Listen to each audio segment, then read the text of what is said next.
Hello friends, welcome to my channel. ఈరోజు మనము poha cutlet ఏ విధంగా ప్రిపేర్ చేయాలో చూద్దాం రండి. ఇప్పుడు మనము అటుకులతో కట్లెట్ చేద్దాము. దాని కొరకు ముందుగా 4 నుంచి 5 ఆలుగడ్డలను ఉడికించి పెట్టాలి. ఇప్పుడు ఉడికించిన ఆలుగడ్డలను తురుముకోవాలి.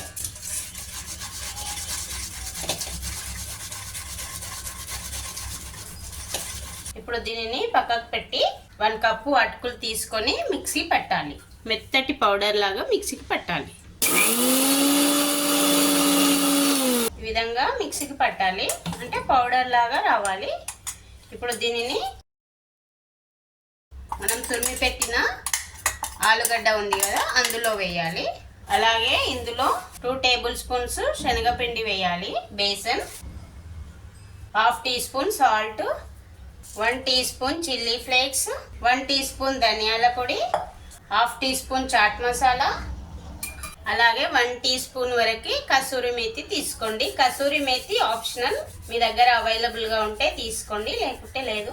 కొద్దిగా ఇలా క్రష్ చేసి వేయండి. అలాగే 1 టీ స్పూన్ వరకు సోంపు కూడా ఇలా క్రష్ చేసి వేయండి. ఇప్పుడు ఇవన్నీ కలిసేటట్టు ఒకసారి కలపాలి. కలిపి ఇందులో సన్నగా తరిగిన కరివేపాకు, మీ దగ్గర ఫ్రెష్ కొత్తిమీర ఉంటే అది కూడా వేసుకోండి.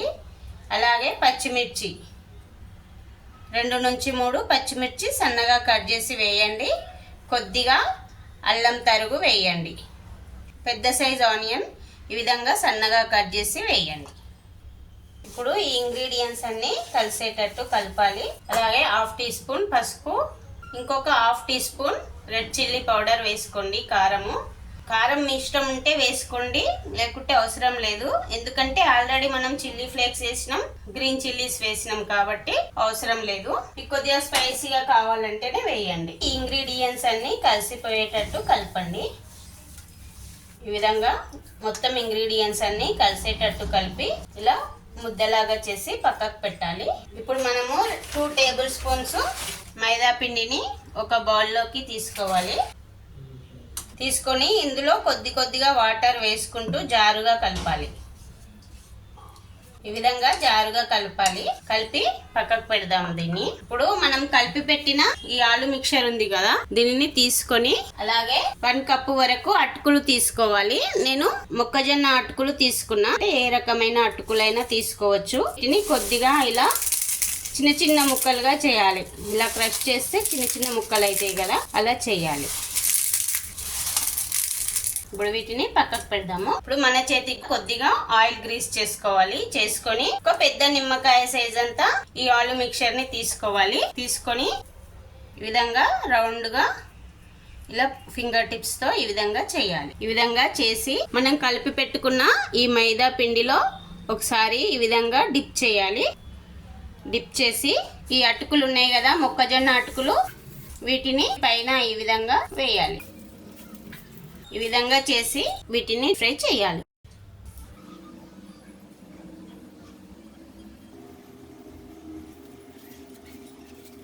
అన్నీ ఈ విధంగా ప్రిపేర్ చేసిన తర్వాత ఫ్రై చేయాలి. కడాయి వేడెక్కాక అందులో కొద్దిగా ఆయిల్ వేయాలి.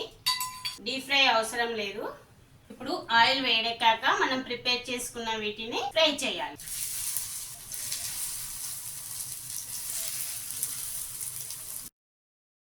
ఫ్లేమ్ని లో టు మీడియం ఫ్లేమ్లో పెడుతూ ఫ్రై చేయాలి. కింది సైడ్ కొద్దిగా ఫ్రై కాగానే ఫ్లిప్ చేయండి. గోల్డెన్ కలర్ వచ్చే వరకు ఫ్రై చేయాలి. 2 సైడ్స్ గోల్డెన్ కలర్లోకి వచ్చే వరకు ఇలాగే ఫ్రై చేయాలి. ఇలా సైడ్స్ కూడా 2 స్పూన్స్ పట్టుకొని ఈ విధంగా ఒకసారి రోల్ చేస్తే సైడ్స్ కూడా మంచిగా ఫ్రై అవుతుంది. ఈ కలర్లోకి రాగానే తీసి వేరే ప్లేట్లోకి వేసుకో. Poha cutlet ready. Poha cutlet recipe ready అయిందండి. ఈ రెసిపీ కనుక నచ్చితే మీరు ఒకసారి ట్రై చేసి మీకు ఏ విధంగా వచ్చిందో కామెంట్ సెక్షన్లో చెప్పండి. అదే విధంగా నా వీడియో కనుక నచ్చితే ఒక లైక్ చేసి నా ఛానల్ని సబ్స్క్రైబ్ చేయడం మర్చిపోకండి. ఇంగ్రీడియంట్స్ డిస్క్రిప్షన్లో ఉంటాయండి. Thanks for watching.